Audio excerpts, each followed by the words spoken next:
Hello, thank you for clicking on my review of Duma Key. My name is Mr. V, and I will be reviewing Duma Key by Stephen King. Before I review that, I just want you to know, as I've said in other videos, I do not release spoilers while I do a book review. It does not mean I will not reveal any spoilers. I will try as hard as I can not to reveal anything, but when doing a full book review, you generally release a couple of minor spoilers. But I will be talking about the general plot of the book and just like what it says on the book jacket, and then my opinion of it on what I felt was good or bad. But before we get into that, let's talk about the book Duma Key. Duma Key was published in early 2008, and it was originally 611 pages. I have seen different page counts, but it all depends on which website I've seen. So it's over 600 pages, so it's a fairly big book. Just so you should know that it's not as big as something like It or The Stand, but over 600 pages is a lot. Now, something you should also know about Duma Key is do not be turned off by Duma Key just because you have not really heard anything about it. When I say you have not heard anything about it is in general, even Stephen King fans kind of overlook Duma Key. When I've talked to some, they remember how great it was and we would talk about it. But a lot of times when you ask them some of the top books, Duma Key doesn't even come into their mind.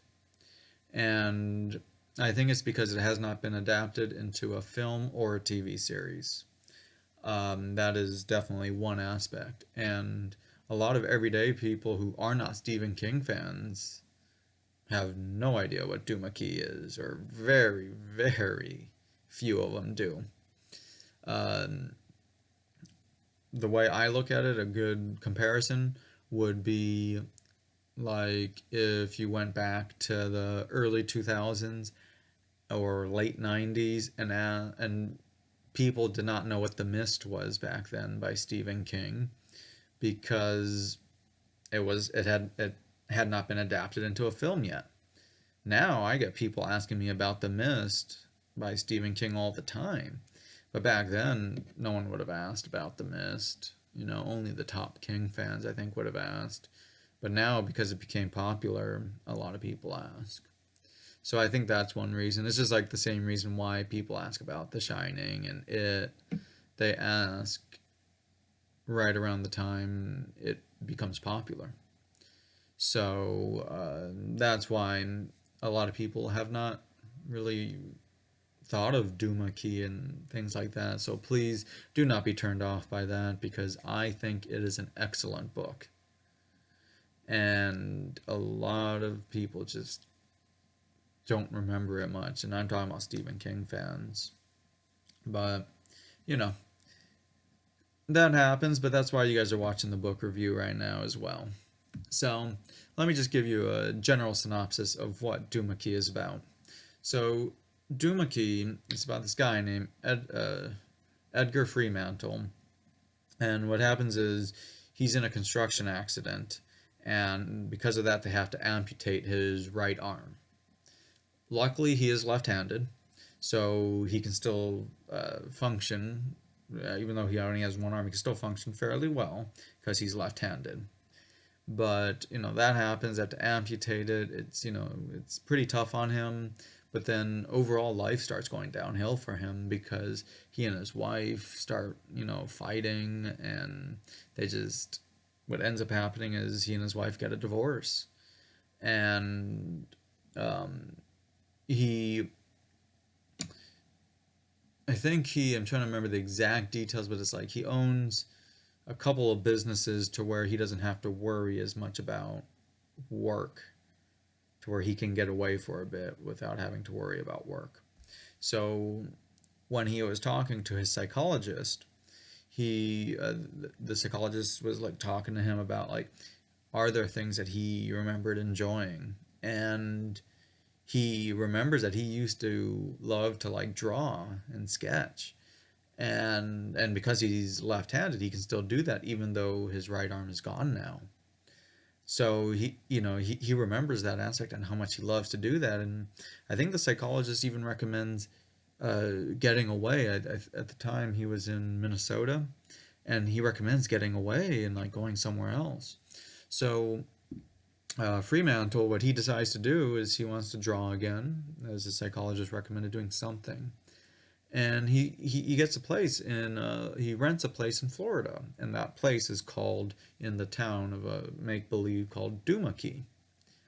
And he rents a place on the beach, and it's like overlooking the water, and it's a very nice place. And that's basically the plot of Duma Key. And what happens when he's at, he just starts to draw again, and he starts to draw the ocean, the beaches, the people around him, and his friends and family visit him, and it's just like a very nice tale of that. And he finally gets out of some solitude because of his daughter. He loves one of his daughters so much, and she helps him get out of solitude to an extent. She does not live with him, but it's like she helps him get out, and he starts to meet neighbors and starts to learn about the town a bit more, and starts to learn that the town, it's different than he expected. And that's basically all I can say without spoiling anything. So that's what it is. He starts to learn about the town. He becomes friends with different people, and he starts to learn that it's just a lot different than he expected. And then the book, just keeps talking about different aspects. So that is the plot of Duma Key. Now, something interesting about the book is that it takes place in Florida, which is fairly rare for a Stephen King book. I think it may be the first that takes place in like a tropical area like that. Or not tropical, but like, a place like Florida. Because I don't think he had any take place in Hawaii either. I don't think. If I am wrong, please comment, or please post it in the comments. But, and if you get a chance, track down the original book. I read it on the Kindle, so I don't have the actual cover. But if you look at the original cover, just Google it, and you will see the original cover, and you can see it's more beachfront, things like that. So I thought this was as I said earlier, this is a great book. It's just often overlooked. I think it's because it has not been adapted into any type of film or TV series or anything. And again, please, if I am incorrect, please comment so that I can watch it, because I would like to watch it, because I thought it was a great book. But I think they were going to, and then they stopped, which is sad that they stopped. But I'll talk about some of the good and some of the bad for it. So one thing that I really, really enjoyed about Duma Key was the character development. I thought they did a phenomenal job doing character development, because there weren't too many main characters. Like, I think a lot of times when you have way too many main characters, you have to remember too much about each individual character, and then you start to get lost. That's me. So that helped, that there were fewer overall main characters and there was a lot of minor characters. So that helped the development. And the other thing that helped was that they didn't overdevelop. Even though I have not read the book, I have heard that Under the Dome overdeveloped the characters. I would have to read myself to see if they did that, but I have heard they overdeveloped in Under the Dome. So here they did not do that, which that was really, really good. And another thing that I actually liked a lot, and I know it can sound silly, but it had more of a, when I say beach feel, it had more of like a relaxing feel to the book, in terms of it being like I don't know how they characterize it. I think they characterize it as like a sci-fi, but it has more of a relaxing feel overall, especially, when he goes down to Florida, because he's talking about some of the walks he did on the beach. He's painting it, and everything is going very well, and it had more of that kind of relaxing feel. Um, it was like, it's not like when we go to places and like we go to beaches here and it's just packed everywhere. So he talked about like some of those walks and helping, and that's why I said it just had more of a relaxing feel. And I thought that was a great aspect, because when I was reading in the beginning, it makes you want to visit the beach very badly, which can be good or bad is how you look at it, because that can be very costly. But it just makes you feel like, wow, that'd be cool to go there. Um, Now, some of the people felt that it went too slow, or it moved slowly for a bit, but I actually feel that it had a good pace. I can see why some people would think it had a kind of a slower movement, but I thought it went at a great pace. It didn't start out like super fast, but like it just continually progressed, which I thought was great. And that's why I thought it went at a good pace. It didn't go at a snail or slow pace, but it didn't like speed through it, especially with it being 600 pages. So that's why I thought it went, just at a great pace. And I also thought that it had a great ending. Stephen King is known to have some bad endings, and I thought this one had a great ending. That it wrapped it up nicely, and that just the ending, it was a great ending. And oh, I forgot to mention as well earlier, not only did I say there are fewer main characters and they develop the characters nicely, but the characters are actually people you like a lot more and people you want to know more about, not just it doesn't feel, I don't want to say negative, it doesn't feel like forced. It feels like people that it's like it's cool to learn about them. It's fun. So now let me talk about some of the things that people did not like, but which I did not like. I shouldn't say people did not like. I did not like, but I said that just because I know one of the main aspects from reading a lot online is that many people felt it moved kind of too slow in the beginning. With it being 600 pages, I can see why people would feel over 600 pages, people would feel that it moved a little too slow, especially in the beginning. I was lucky enough to be able to read it at a faster pace than I normally would, but I can see that if you took, like, you could only read a little bit every weekend, that it would take a long time to read. And that's why I can see why people would complain that it moved a little too slow, because yes, I understand that the beginning did move a little slow, especially given the description online. That's, they kind of like tell you what's going to happen in like the first 1/6 to, well, like 1/6 of the book. That's not an exact, but they kind of tell you what's going to happen in the first part of the book, which was odd for the description, but that's why I can see why people would say it moved too slowly in the beginning. They thought it ramped up a lot later, but they thought it moved too slowly in the beginning. And I can see that. So that could be a negative, especially because it's over 600 pages. Um, that can also, as I just mentioned, that can make it difficult for people to watch, or for not watch, for people to read because of the time length, because it is a longer book. Area that I did not like is, and it's kind of a funny thing, is I thought it was great they didn't have many main characters. They only had a few of them, so that you got to focus on them more. But it can also be seen as negative, because I look at it, the balance wasn't as great. I still like the balance more, but what happens is you forget a lot of the minor characters. And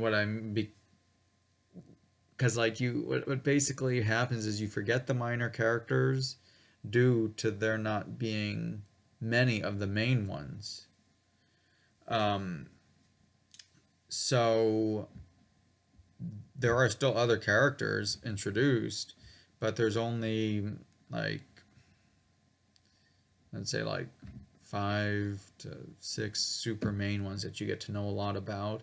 But they introduce a lot of characters throughout the book to where you forget some of those people, that they'll introduce a character, then and then they'll develop it a bit because you don't know who's going to be the main characters, and I think that's great. But then they kind of almost disappear for 3 or 4 chapters, then they're reintroduced, and then you're trying to remember who that character was and how they played into the story. And that happens with multiple characters where they will devote a few chapters to them and they will be like really into it, and then it will be like 4 or 5 chapters without them, and then you forget.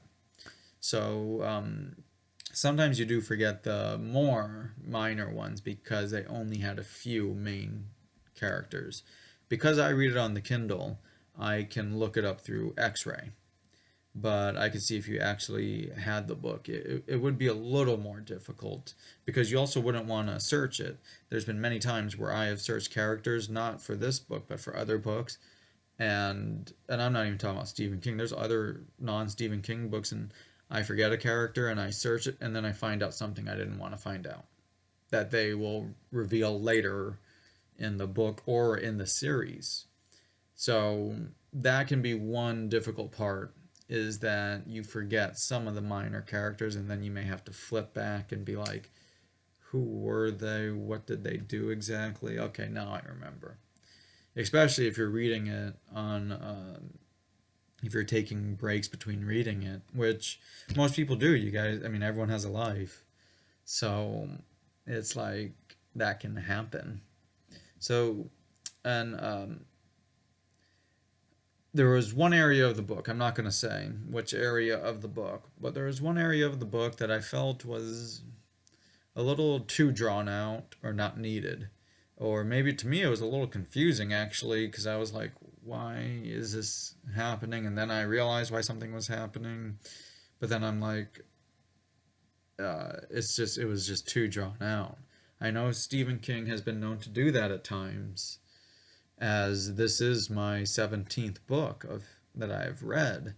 But even thinking back, I'm like, yeah, that part was not needed. Like after finishing the book and knowing everything that's done, um, some parts were not needed. They were a little too drawn out. There was one specific part, and again, I will not reveal that part. You guys can read that for your own.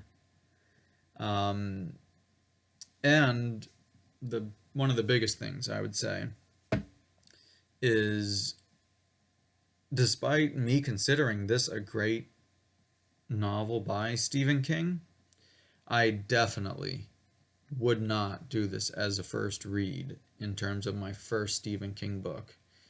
As I said, I have read 17 different books of his. This is my 17th. And this would not be the first one I read. It was a great book on a level of 0 to 10, with 0 being horrible, 5 being average, and 10 being like you really want to get to it soon. I would rate this anywhere from like about a 8.5, maybe a 9. And that's not easy to get to in my opinion. When I say a 5 is average, like that you should want to read it but not rush to it. But that is still a good book. Or still a decent book when it's a 5. So it being an 8.5 to a 9 is very, very highly ranked by me. That is, of course, my opinion. But despite me rating it that highly, I would not suggest this for the first book somebody reads of Stephen King. Because I think you want to get to know Stephen King's writing style a bit more before you read this one. And that's why I said I definitely, despite I rating it 8.5 to 9 out of 10, which is very high for me, I would not recommend this anytime as a first read. I wouldn't even recommend it as a second read. Maybe a third. I could see reading it as a third, but I actually thought that people should read it after they probably read 3 Stephen King books, because they want to get to know his writing style, how he is, the way he develops characters.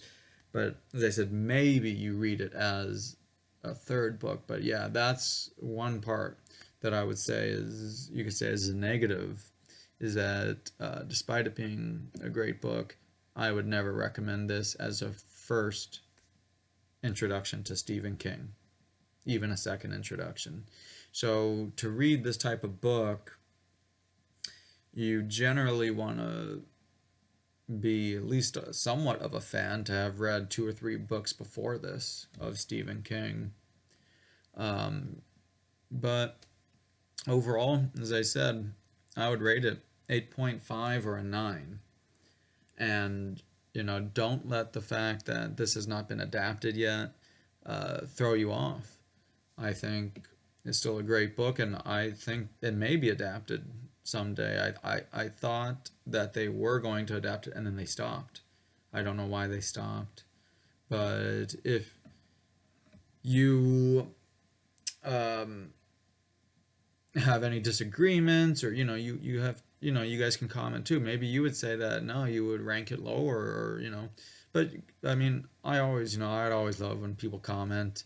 So please, if you see anything that I said incorrectly in the video, like maybe they did adapt it, but, or if you let me know, share your opinion too about what you think of the book, and if maybe you feel that it is fine for people to be like an introduction to Stephen King. But I would say this would be a horrible introduction. But if you already are a Stephen King fan, then you should definitely read this book. If you're already a Stephen King fan, you should definitely read this book. And I assume if you're watching this video and even researched a Duma Key review, you're probably a decent fan already.